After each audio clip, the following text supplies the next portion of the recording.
We started with the journey to SAFE, or as I like to refer to it, the journey to agility, because quite honestly, we had a major deficit between what we were able to demonstrate to the business in terms of the way of working and providing transparency of where the bottlenecks are.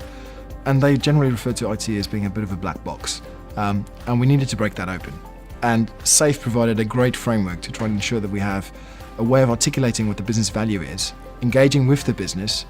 having a clear view of what the roles and responsibilities are across those groups, and then working together collaboratively in terms of ensuring that we demonstrate business value and get that enabled. So we decided to implement a strategy, and that was to essentially ensure that we have a single toolkit for the business division, a single system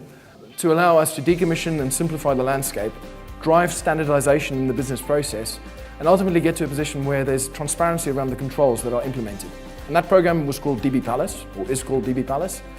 So we have around 15 Agile teams spread across 3 different locations and organised as a single release train. We have over 9 demand streams, 9 budget streams that are coming in as a demand into the team, and we have over 1,300 end users of the product.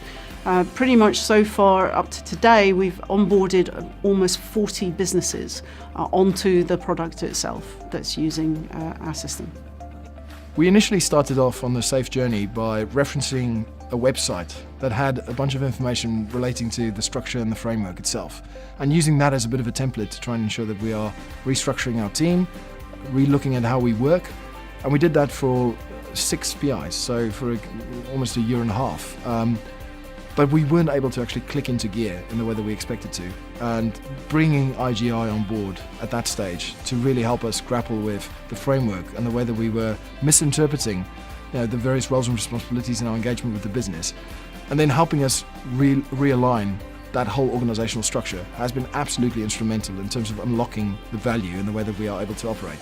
So that's been a continuing engagement. It's been 3 years in the making, and to be honest, the benefit has been significant in terms of our understanding and ability to actually apply the framework itself in a business construct. And I guess the key thing is helping us unlock that relationship with the business to ensure that they are completely engaged throughout the process and understand their role as well.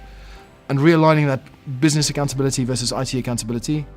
has been key. We've had to take the business on the same journey as we've been going through in terms of moving from a project mindset to a product mindset. And that included things like educating them, training them up in the language that we were going to use, and also getting them to focus on business value rather than just saying, just build this solution or build this feature for us. So by creating the trust with the business in particular, we could explain to them where we had those challenges, why we weren't delivering the things we were delivering in that sense, and be able to show them how we were going to improve over time. That trust over time has created a really good partnership, a complete partnership with the business. And again, that's really helped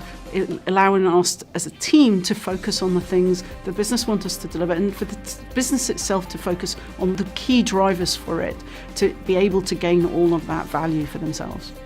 I'd say continuous improvement has been the one discipline which has been instrumental in terms of the way that the team is now thinking about what is next. I'm, in my role, always looking for new opportunities for the team in terms of where we can actually apply the product that we're building and looking at new use cases.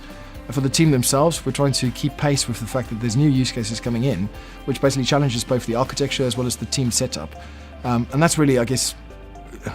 where SAFE has really helped us to try and ensure that we are able to re-pivot every time there's a new use case, a new budget, a new stakeholder group that comes along that actually want to utilize the product that we're building. And it's helped us to be agile and pivot in the way that we are actually set up and able to respond. So, I mean, the team at Deutsche Bank have been on a long, hard journey, and they've had many successes along the way, getting the business buy-in and the business engagement, becoming self-sufficient to the point where they break all the key man dependencies, but generally just their enthusiasm to keep improving, to improve their DevOps pipeline,